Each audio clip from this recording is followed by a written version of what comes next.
నమస్తే. ఇన్నాళ్ళు నన్ను సపోర్ట్ చేస్తూ, ఎంకరేజ్ చేస్తూ మీ ప్రేమని నాకు అందిస్తున్న ప్రతి ఒక్కరికి కృతజ్ఞతలు.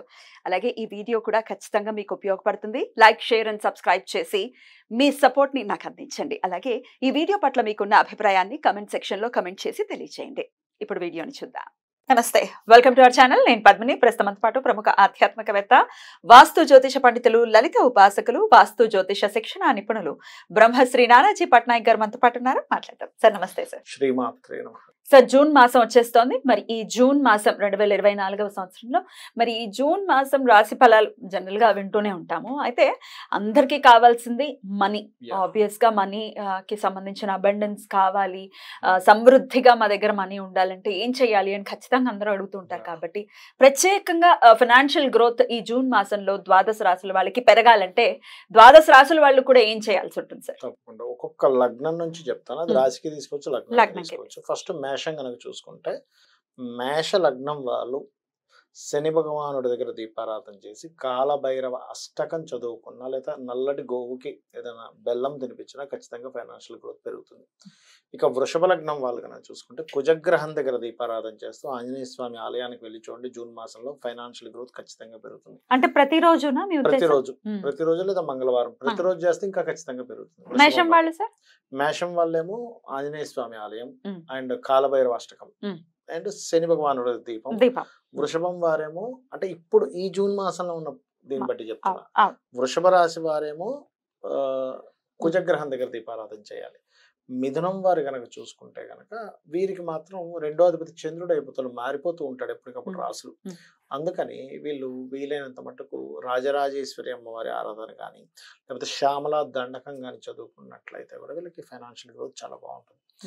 ఇక ఈ కర్కాటకం వారికి కనుక చూసుకుంటే స్కంద ఉపాసన జూన్, ఎందుకంటే 14వ తేదీకి మారుతాడు మళ్ళీ రవి, కాబట్టి స్కందోపాసన చేయాలి 14వ తేదీ వరకు. అండ్ కుజగ్రహానికి 14వ తేదీ వరకు దీపారాధన చేయాలి.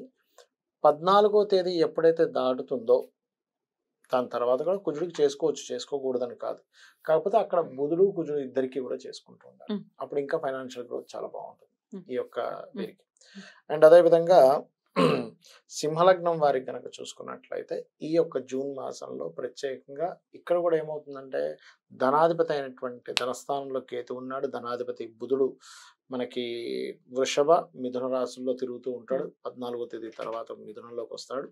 కాబట్టి ఏంటంటే కేతు గ్రహం దగ్గర చంద్రగ్రహం దగ్గర పర్టికులర్గా మొదటి 14 రోజులు దీపం పెట్టాలి. దాని తర్వాత 14వ తేదీ తర్వాత నుంచి కేతు గ్రహం దగ్గర మరియు అదేవిధంగా గురుగ్రహం దగ్గర దీపారాధన కనుక చేసినట్లయితే ఫైనాన్షియల్ గ్రోత్ బ్రహ్మాండంగా జరుగుతుంది వీరికి.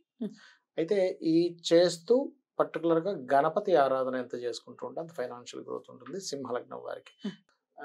కన్యాలగ్నం వాళ్ళు కనుక చూసుకున్నట్లయితే పర్టికులర్గా ఇక్కడ వీరికి ధనస్థానాధిపతి అస్తంగత్వ దోషంలో ఉన్నాడు ప్రస్తుతం. అందుకని సూర్య నమస్కారాలు చేసుకుంటూ ఉండాలి.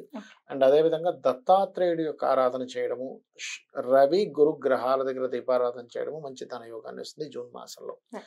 అదేవిధంగా తులాలగ్నం వారికి కనుక చూసుకున్నట్లయితే ఈ యొక్క నెలలో కుజుడు అంటే ధనాధిపతి అయినటువంటి కుజుడు మేషంలో ఉంటున్నాడు. అందుకని చందన సేవ అంటారు, నరసింహస్వామి చందన సేవ చేసుకోవడము, లేకపోతే ఇంట్లో నరసింహస్వామి విగ్రహం ఉన్నట్లయితే కొంచెం గంధం కలిపిన నీటితో అభిషేకం చేయడం అనేటువంటిది మంచి ఫలితాలు వస్తుంది. దీంతో పాటు వీళ్ళు ఎంత బుధ కుజ గ్రహాల దగ్గర దీపారాధన చేస్తూ విష్ణు సహస్రనామాలు, లక్ష్మీ కరావలంబ స్తోత్రం, లక్ష్మీ నరసింహస్వామి కరావలంబ స్తోత్రం చేసుకుంటే ఫైనాన్షియల్ గ్రోత్ పెరుగుతుంది.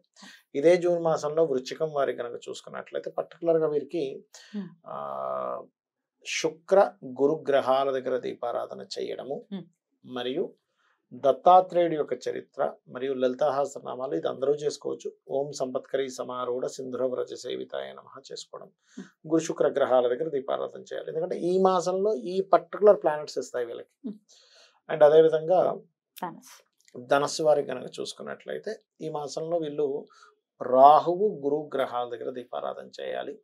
అయితే ఇది ఈ ఒక్క మాసమే కాకుండా ఒక సంవత్సరం వరకు వీళ్ళకి రాహు గురు గ్రహాల దగ్గర ఎంత దీపారాధన చేస్తుంటే శని గ్రహం దగ్గర కూడా ఎంత దీపారాధన చేస్తుంటే అంత ఫైనాన్షియల్ గ్రోత్ ఉంటుంది.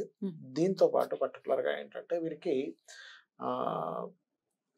దేవతారాధన దుర్గా అమ్మవారి యొక్క ఆరాధన, దత్తాత్రేయుడు ఆరాధన బ్రహ్మాండంగా పనిచేస్తుంది. ఇక మకరం వారి కనుక చూసుకున్నట్లయితే వీరికి సుబ్రహ్మణ్యేశ్వర స్వామి ఆరాధన, మన్య సూక్త పారాయణము ఎంత చేస్తూ ఉంటే మకరం వారికి అంత ఫైనాన్షియల్ గ్రోత్ ఉంటుంది.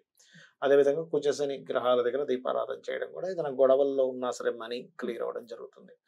అదేవిధంగా కుంభం వారికి కనుక చూసుకున్నట్లయితే పర్టికులర్గా 2వ స్థానాధిపతి అయినటువంటి గురువు 4లో ఉన్నాడు, 2వ స్థానంలో రాహు ఉన్నాడు ప్రస్తుతం. అందుకని ఏమిటి, వీళ్ళు గురు, రాహు, చంద్ర గ్రహాల దగ్గర దీపారాధన చేయడము, మరియు దీంతో పాటు వీళ్ళు దుర్గా ఆరాధనని, దక్షిణామూర్తి ఆరాధన చేయడం చక్కగా వీళ్ళకి ఫైనాన్షియల్ గ్రోత్ ఇస్తుంది. ఇక మీన లగ్నం వారి, మీన రాశి వారికి కనుక చూసుకున్నట్లయితే వీళ్ళకి ధనస్థానంలో కుజుడి యొక్క సంచారం జరుగుతుంది. దీనివల్ల కొంచెం ఫైనాన్షియల్ మ్యాటర్స్లో కొంత స్ట్రెస్, గొడవలు కూడా ఉంటాయి. కాకపోతే వీళ్ళు ఎంత కుజశని గ్రహాల దగ్గర దీపారాధన చేస్తూ అందులో పర్టికులర్గా కాళికా అమ్మవారి యొక్క స్తోత్ర పఠనము లేదా ఆంజనేయ స్వామి ఆరాధన చేయడం చేస్తూ ఉన్నట్లయితే వీళ్ళకి ఫైనాన్షియల్ గ్రోత్ చాలా బాగుంటుంది.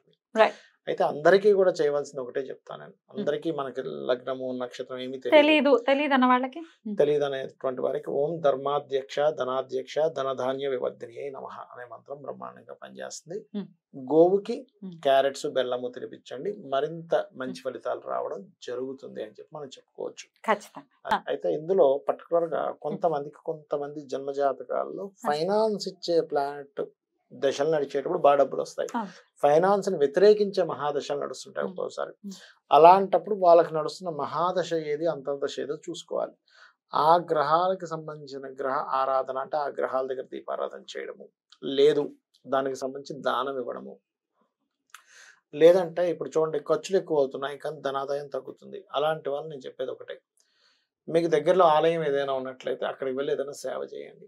సేవ చేస్తే ఖర్చుకు సంబంధించిన దోషం తగ్గుతుంది, సేవ రూపంలో పోతుంది. భగవత్ సేవ చేసాము పోతుంది అనమాట, ఆ రూపంలో దోషం అనేటువంటి పోతుంది. ఇంకా బెస్ట్ రెమెడీ ఏమిటంటే చపాతీ తీసుకొని చక్కగా నూనె వేయకుండా కాల్చిన చపాతీకి తేనెను పూసి గోశాలకు వెళ్ళి గోవుని సాక్షాత్ అమ్మవారిగా భావిస్తూ చిన్న ముక్కలుగా అమ్మవారికే తినిపిస్తున్నానటువంటి భావంతో కనుక తేనె పూసిన చపాతీ కనుక గోవుకు తినిపిస్తూ ఆ లక్ష్మీ అష్టోత్తరము లేకపోతే అమ్మవారిది ఏదైనా లలితాసహస్రనామాల్లో మనసులో పఠించుకుంటూ కనుక చేసినట్లయితే ఆ శక్తి ఆ గోవు లోపల ఆల్రెడీ అనేకమైన దేవతలు ఉంటారు. అమ్మవారి శక్తి కూడా రావడం వల్ల ఎప్పుడైతే మనం తినిపిస్తున్నామో ఇతనికి ఉండేటువంటి దోషము తొలగిపోయి ధన ప్రాప్తి అనేటువంటి జరుగుతుంది. అది మెయిన్ గా చేస్తూ ఉండాలి. తప్పకుండా సార్, తప్పకుండా. జూన్ మాసం అంతా కూడా డెఫినెట్ గా అంటే ఒక పీస్ఫుల్ మంత్ గా చూస్తారా ఈ మాసాన్ని? అంటే అందరికీ కూడా ఎప్పుడు కూడా ఒకటే గుర్తుపెట్టుకోవాలి, అందరికీ అన్ని మాసాలు ఒకట్లా ఉండవు. రకరకాల ఆ వ్యక్తికి ధనయోగ దశ నడుస్తుంది, విపరీతం కలిసి వస్తుంది. ఇప్పుడు మన కోవిడ్ వచ్చింది, కొంతమంది పనులు లేవు అనుకుంటే కొంతమంది విపరీతంగా కలిసి వచ్చింది. మెడికల్ ఫీల్డ్ వాళ్ళకి ఈ మాస్కులు తయారు చేసుకునేటువంటి వారికి రకరకాల వ్యక్తులకు బాగా కలిసి వచ్చింది. దాని ఏమంటాం, ఒక్కొక్కరికి ఒక్కొక్క కొత్త యూట్యూబ్ ఛానల్స్ బాగా కలిసి వచ్చింది కోవిడ్ టైంలో, బాగా కలిసి వచ్చింది. అది మనం చేయలేము అది కొన్నిసార్లు. బట్ నేను చెప్పేది మాత్రం ఒకటే, ఏది ఎలా ఉన్నా ఒకటే అనుకోవాలి, ఈ విశ్వం మొత్తం అమ్మవారు, తన ఒళ్ళో నేను ఉన్నాను. చిన్నపిల్లవాడు అమ్మ ఒళ్ళో ఉన్నప్పుడు ఎంత సేఫ్ గా ఫీల్ అవుతాడు, నేను ఎంత సేఫ్ గా ఉన్నాను ఫీల్ అవ్వాలి. తప్పకుండా. అంటే పెద్దగా భయపడాల్సిన పని కానీ, చిన్న పిల్లవాడు ఆలోచించినట్టే ఉంటది మనం భయపడడం అనేది. నాకు అమ్మ అన్నం తినిపిస్తుందో, పాలు తాగిపిస్తుందో, డ్రెస్ మారుస్తుందో, చిన్నపిల్లడు ఆలోచిస్తే ఎలా ఉంటుంది, సిల్లీగా ఉంటుంది. ఆ రకంగా అమ్మవారిని నమ్ముకోవడం. End of the day financial growth definite గా ఎంతో కొంత మానసిక ప్రశాంతతను తీసుకొస్తున్నటువంటి పరిహారాలు డెఫినెట్ గా పాటిస్తూ ఈ జూన్ మాసం అందరికీ కూడా చాలా పీస్ఫుల్ గానే వెళ్ళాలని మనస్ఫూర్తిగా కోరుకుంటూ thank you so very much sir. నమస్తే. శ్రీమాత్రే నమః.